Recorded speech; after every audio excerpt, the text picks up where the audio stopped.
Cerita kali ini tentang sebuah pabrik tua yang dibangun di atas tanah angker, di mana setiap malam Jumat Kliwon selalu ada pekerja yang meninggal secara misterius. Inilah kisah nyata yang dialami oleh Mbah Ayung, satu-satunya saksi hidup dari serangkaian peristiwa mengerikan yang menimpa rekan-rekannya. Apa sebenarnya yang terjadi di pabrik tersebut? Mengapa nyawa menjadi tumbal demi kelancaran produksi? Mari kita telusuri misteri kelam di balik pabrik getih. Ini dia kisahnya. Simbah Ayung namanya. Dia biasa duduk di depan rumah, menyapa para warga dan punya ramah tamah yang disukai banyak orang. Dia bercerita tentang memori kelamnya saat bekerja di sebuah pabrik yang menelan banyak sekali korban.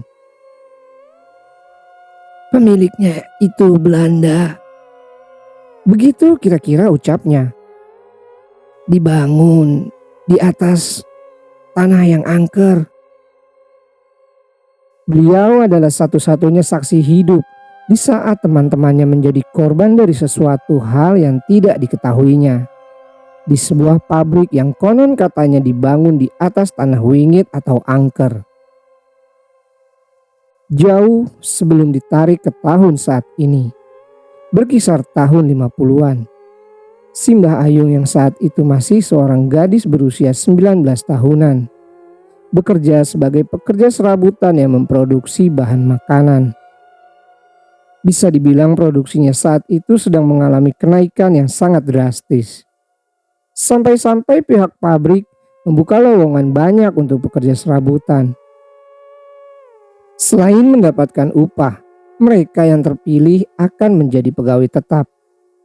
Kesempatan baik ini akhirnya digunakan oleh teman-teman Ayung lainnya untuk mendaftar dan langsung diterima. Total ada 2 orang dari temannya yang juga ikut bersama, yaitu Jenar dan Ambar.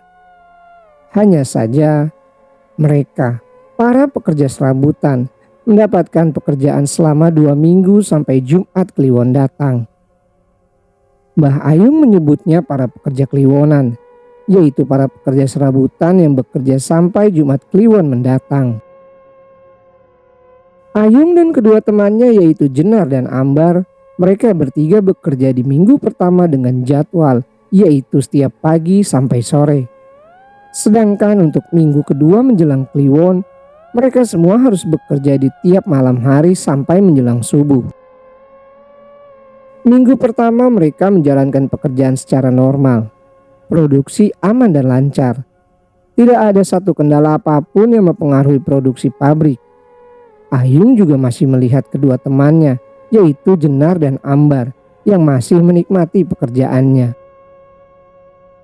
Namun di minggu kedua, tepat saat mereka diharuskan bekerja di malam hari, satu persatu kejanggalan dan keanehan mulai bermunculan. Orang pertama yang mengetahui keanehan tersebut adalah Jenar. Saat itu dirinya sedang mengganti pakaian di ruang ganti. Namun dia merasakan ada orang lain yang berada di luaran dan menunggunya sambil mengetuk-ngetuk pintu beberapa kali. Jenar meminta waktu untuk mengganti pakaian. Selesai Jenar mengganti pakaian, dia keluar dan tidak melihat siapapun di sekitaran. Jenar menceritakan hal ini kepada Ayung dan Ambar. Mereka berdua tidak percaya. Mereka menganggap bahwa itu hanyalah hayalan semata. Tapi kejadian yang terjadi pada Jenar akhirnya menimpa juga kepada Ayung. Bedanya Ayung melihat ada pegawai yang marah-marah kepadanya selepas dirinya keluar dari kamar mandi. Ayung tidak mengerti kenapa pegawai tersebut marah kepadanya. Aku ketemu perempuan di depan kamar mandi. Dia marah-marah dan nyuruh aku pulang. Pulang dari pabrik ini. Kalau kamu masih sayang sama nyawamu, mending pulang. Aku gak paham, aku abaikan saja. Selain itu, Ayung juga pernah melihat suara langkah kaki di ujung lorong pabrik. Padahal tak ada satupun orang di sana. Suara tangisan minta tolong. Bahkan penampakan sosok wanita mengenakan pakaian layaknya pekerja masuk ke dalam mesin gilingan. Tapi semuanya itu adalah gambaran dari banyaknya gangguan yang ada di pabrik. Dari ketiga orang tersebut hanya Ambar yang belum mendapatkan gangguan. Dia bahkan sangat menikmati pekerjaan yang sudah seharusnya dia jalankan. Dia berkeinginan untuk menjadi pegawai tetap di pekerjaan tersebut. Ambisinya yang sangat besar ternyata telah mempengaruhi diri Ambar. Hari Selasa, 3 hari sebelum Kliwon datang, Jenar berangkat lebih dulu. Ayung dan Ambar berangkat secara beriringan. Saat mereka berdua sampai, Ayung melihat Jenar sedang mengobrol dengan Pak Kurdi. Keduanya mengobrol sangat dekat. Tidak heran setelah melihat Ayung dan Ambar, Jenar menyudahi pembicaraan tersebut. Saat hendak mulai bekerja, Jenar ditanya oleh Ayung terkait obrolan yang terjadi pada saat itu. Akan tetapi Jenar tidak menjawabnya. Dia hanya bilang jika Pak Kurdi menawarkannya menjadi pekerja tetap di pabrik tersebut. Selesai melakukan pekerjaan, Ayung pergi menuju ruang ganti. Dia mengganti pakaiannya. Akan tetapi dia mendengar suara aneh dari luaran ruang ganti pakaian. "Jangan ikut-ikut temanmu jika kamu mau selamat." Ayung langsung merinding saat mendengar kalimat itu. Dia tidak tahu apa maksudnya dari perkataan aneh itu. Akan tetapi Ayung seperti diberitahu banyak hal akan sesuatu yang menjadi pertanyaan baginya. Hari Rabu, 2 hari sebelum Jumat Kliwon, Ayung dan Jenar berangkat lebih dulu. Biasanya mereka rutin berangkat bertiga. Akan tetapi kini mereka saling berjarak satu sama lain. Ambar sudah melaporkan ke atasan untuk telat sampai ke pabrik karena harus membeli sesuatu ke pasar. Alhasil Ayung dan Jenar berangkat lebih dulu ke pabrik. Sesampainya di pabrik, dia bertemu dengan atasannya. Sebut saja namanya Pak Kurdi.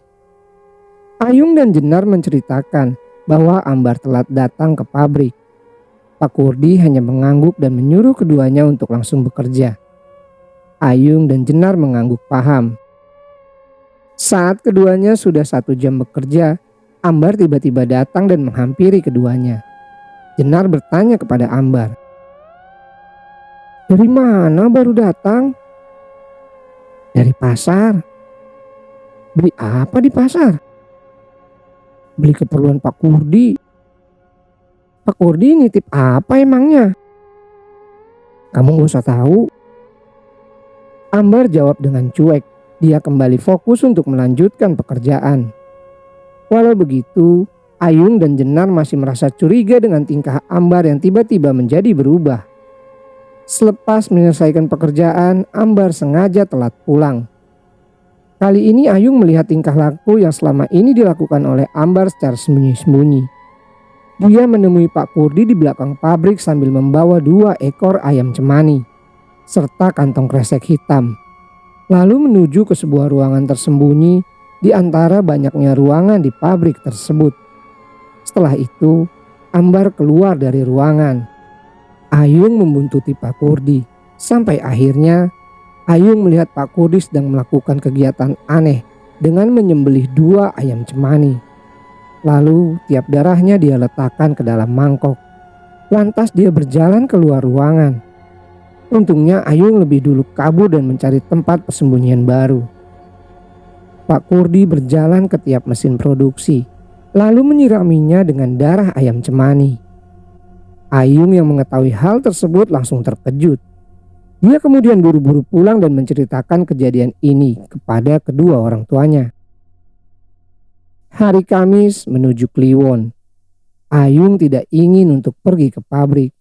Dia tahu ada sesuatu yang memang sudah tidak normal lagi dengan kegiatan pabrik selama dia bekerja. Di luaran rumah, Jenar sudah menunggunya untuk berangkat ke pabrik. Ingin rasanya Ayung tidak berangkat, tapi sebentar lagi pengupahan akan dia dapat. Mau tidak mau dia harus berangkat untuk mendapatkan upah. Setibanya di pabrik, Ayung melihat Pak Kurdi. Tatapannya tidak biasa.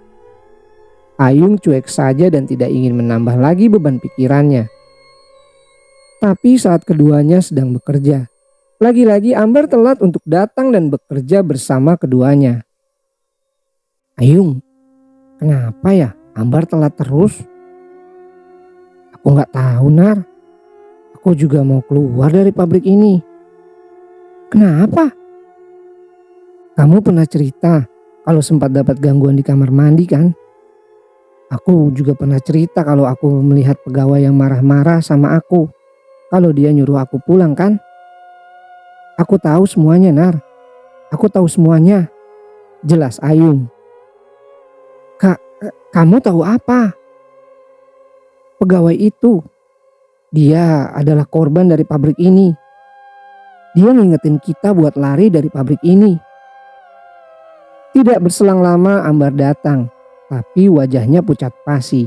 Dia langsung duduk dan tidak mengatakan apapun. Ayung dan Jenar kembali bekerja seperti biasa. Untungnya Ambar tidak mendengar percakapan mereka berdua. Setelah menyelesaikan pekerjaan, Ambar pergi ke ruang mesin. Ayung dan Jenar membuntuti Ambar. Keduanya penasaran apa yang terjadi dengan Ambar sampai-sampai tingkah lakunya benar-benar berubah total. Ambar terduduk di mesin penggilingan. Tangannya masuk ke dalam. Lalu tangannya terputus dan Ambar langsung terjatuh. Ayung dan Jenar berteriak kencang hingga banyak dari pegawai yang mendengar teriakan tersebut. Mereka melihat jasad Ambar sudah tergeletak dengan mata yang melotot. Atas kejadian ini, pabrik ditutup sementara. Pekerja dipulangkan dan dinonaktifkan sampai waktu yang tidak ditentukan. Ayung dan Jenar sesekali tidak ingin lagi bekerja di pabrik tersebut. Pikir Ayung semuanya sudah selesai. Akan tetapi, dia mendengar kabar bahwa Jenar juga menjadi korbannya. Jenar melukai jari jemarinya dengan pisau dapur. Pendarahan hebat hingga membuat dirinya terjatuh lemas dan tidak bisa terselamatkan nyawanya. Pak Kurdi juga tidak lepas dari teror mematikan. Dia mengalami kecelakaan hebat di tengah perjalanannya menuju luar kota. Kepalanya hampir terputus karena benda tajam yang menyogok tenggorokannya. Ayung terselamatkan dari maut dan teror yang dia dapatkan. Alasannya adalah karena Ayung satu-satunya orang yang menolak permintaan dari Pak Kurdi untuk menyerahkan seserahan di pabrik. Berbeda dengan Jenar dan Ambar, keduanya menerima tawaran tersebut dengan iming-iming mendapatkan posisi sebagai pekerja tetap. Dari waktu ke waktu banyak hal-hal aneh yang terjadi dengan pabrik yang akhirnya ditinggal oleh pemiliknya. Para warga sekitar kerap mendengar suara mesin yang masih beroperasi di pabrik tersebut. Kadang kerap juga melihat seorang wanita yang meminta dicarikan tangannya yang sudah terputus. Atau suara tangisan wanita yang kepalanya sudah hancur. Usia memakan kisah kelam akan pabrik yang sudah dihancurkan di masa lalu. Kini, Mbak Ayu membayangkan apa jadinya jika dia juga menerima tawaran dari Pak Kurdi untuk menjadi pegawai tetap. Ya, mungkin aku sudah jadi korban juga. Dan cerita pun selesai.